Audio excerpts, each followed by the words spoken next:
भिक्खू संघाचा आशीर्वाद घेऊन मी उद्या शपथविधीसाठी दिल्लीला जातेय. मला वाटतं की हा अतिशय सुंदर योगायोग माझ्या जीवनामध्ये या ठिकाणी साकारतोय. काल सिद्धार्थ लॉ कॉलेज मला सत्कार करताना त्यांनी भारताच्या संविधानाची प्रत दिलेली आहे. बाबासाहेबांनी स्थापन केलेल्या कॉलेजमध्ये बाबासाहेबांनी लिहिलेल्या संविधानाची जी प्रत मला दिली आहे तीच संविधानाची प्रत उद्या हातामध्ये घेऊन मी देशाच्या सर्वोच्च सभागृहात खासदारकीची शपथ घेतली. आणि आज जे काही मला मिळालं ते फक्त आणि फक्त डॉक्टर बाबासाहेब आंबेडकरांच्या संविधानामुळे मिळालं. याचा मला अभिमान वाटतोय. कारण ज्या परिस्थितीत मी जन्माला आले, ज्या वस्तीत मी जन्माला आले, ज्या आईबापांच्या पोटी मी जन्माला आले, की आईबाप अशिक्षित, 2 वेळेच्या भाकरीचा संघर्ष करण्यासाठी आयुष्यभर राबणारे माझे आईबाप, परंतु पोटात अन्न नव्हतं, डोक्यावर छप्पर नव्हतं, राहायला कच्चं घर होतं, पण आईबापांनी सांगितलं की पोटात अन्न नसले तरी चालतील पण डोक्यात बाबासाहेब असले पाहिजे. आणि त्याच्यामुळं आज आम्ही घडू शकलो. आणि त्यामुळे एवढंच म्हणते की रुतबा मेरे सर को तेरे संविधान से मिला है, रुतबा मेरे सर को तेरे संविधान से मिला है, ये खासदार भी मुझे तेरे संविधान से मिला है, औरों को जो मिला है वो शायद मुकद्दर से मिला है, औरों को जो मिला है वो शायद मुकद्दर से मिला है, लेकिन मुझको तो ये मुकद्दर भी बाबा साहेब के संविधान से मिला. त्यामुळे बाबासाहेबांच्या संविधानाच्या प्रती नतमस्तक होते. शिवरायांच्या 18 पगड जातीला घेऊन उभ्या केलेल्या रयतेच्या राज्याच्या स्वराज्याच्या प्रती नतमस्तक होते. जिजाऊ, सावित्री, रमाई, अहिल्यादेवी यांच्या संघर्षाच्या प्रती नतमस्तक होते. आणि आज तोच चळवळीचा परिवर्तनाचा वारसा घेऊन मी आज राज्यसभेत जातेय. मला या ठिकाणी खरं तर हा राजकीय कार्यक्रम नाही याची मला पूर्ण जाणीव आहे, परंतु मला मनापासून धन्यवाद व्यक्त करायचे आहेत शिवसेना मुख्य नेते आदरणीय उपमुख्यमंत्री एकनाथजी शिंदे साहेबांचे. कारण त्यांनी या भीमाच्या लेकीला संधी दिली की आतापर्यंत मोठ्या नेत्याच्या लेकीला, राजाच्या लेकीला, मोठ्या बापाच्या लेकीला संसदेमध्ये खूप लोकांनी पाठवलं, पण भीमाच्या लेकीला संसदेमध्ये एकनाथ शिंदे साहेबांनी पाठवलं.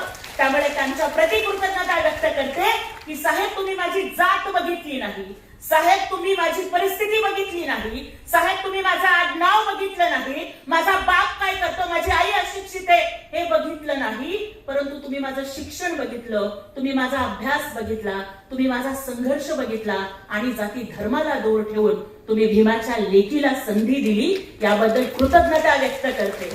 प्रत्येक मंचावरती ज्या वेळेला मला विचारलं गेलं की कधी मी प्राध्यापिका म्हणून काम केलं, कधी पत्रकार म्हणून काम केलं, कधी सूत्रसंचालिका अँकर म्हणून काम केलं, कधी वृत्तनिवेदिका म्हणून काम केलं, कधी एका पक्षाची प्रवक्ता म्हणून काम केलं, पण ज्या वेळेला मला विचारलं गेलं की तुमची ओळख काय, who are you, then I always answered that my identity is summarised in only one sentence, that Bhimraj की बेटी में जय भीम वाली है.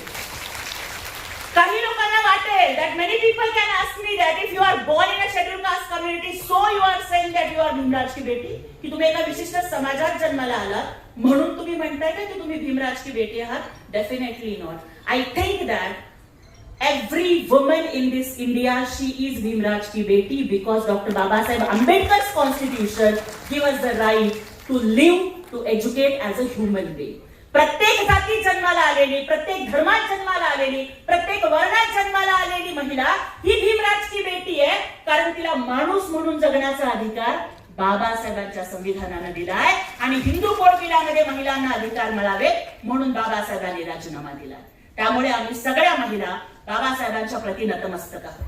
खरं तर ज्यावेळी या देशामध्ये माणुसकी हरवली होती त्यावेळी डॉक्टर बाबासाहेब आंबेडकरांनी आपल्याला बुद्धांच्या धम्माची दीक्षा दिली आणि आपल्याला ताठ मानेने जगायला शिकवलं. तथागत बुद्धांनी केवळ उपदेश केला नाही तर जगण्याची एक पद्धत दिली. त्यांनी सांगितलं की शांती ही बाहेर शोधून सापडणार नाही, ती तुमच्या अंतर्मनात असते. आज जग युद्धाच्या छायेत आहे.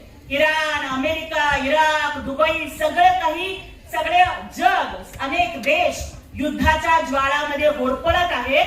पण आज जगाला युद्धाची नाही तर बुद्धाची गरज आहे.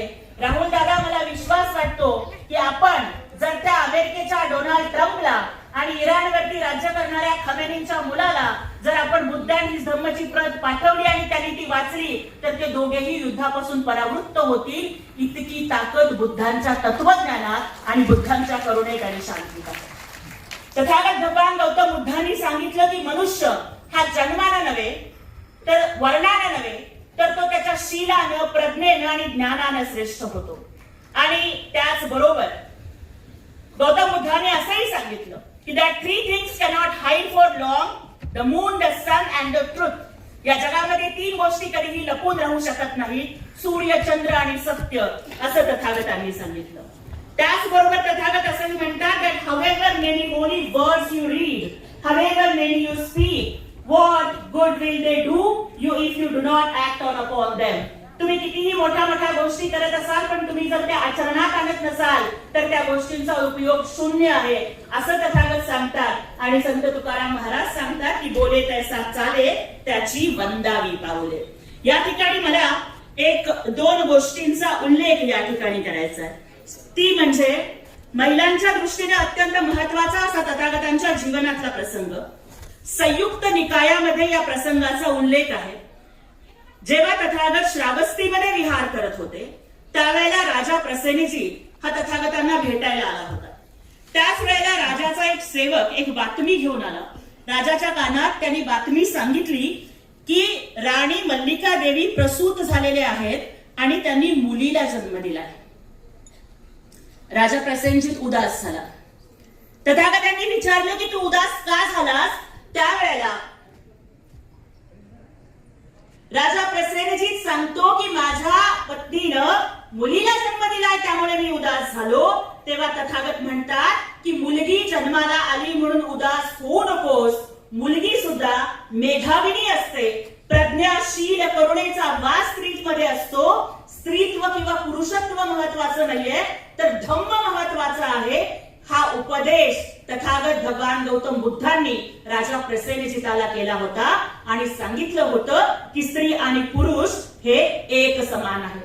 तथागतांनी सांगितलं होतं की धम्माचं ज्ञान जर तुमच्याकडे असेल तर प्रत्येक व्यक्ती ही निब्बाणापर्यंत पोहोचू शकते.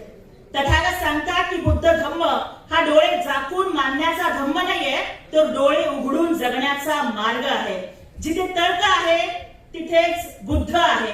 आणि त्याचबरोबर आपण बघा की बुद्ध वंदनेच्या मध्ये ज्या ओळी येतात की इति पिसो भगवा अरहम सम्मा संबुद्धो विद्याचरण संपन्नो सुगतो लोकविदो अनुत्तरो पुरुष धम्म सारथी सत्ता देव मनुष्यान बुद्धो भगवती.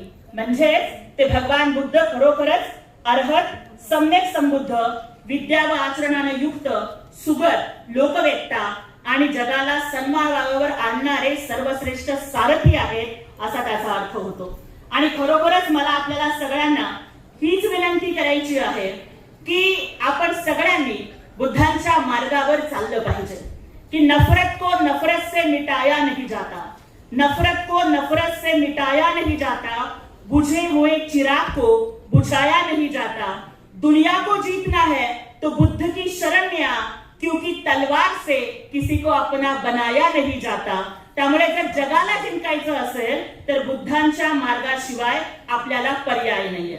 आज थोडंसं विषयांतर होत असलं तरी आणखीन एका गोष्टीचा उल्लेख मला या ठिकाणी आवर्जून करायचा आहे की जो दिवस महाराष्ट्राच्या इतिहासामध्ये सुवर्णाक्षरांनी लिहिला गेला आणि तो दिवस होता जेव्हा महाराष्ट्राचे तत्कालीन मुख्यमंत्री माननीय एकनाथजी शिंदे साहेबांनी भिक्खू संघाला वर्षावासासाठी मुख्यमंत्र्यांचं शासकीय निवासस्थान असणाऱ्या वर्षा बंगल्यावरती आमंत्रित केलं.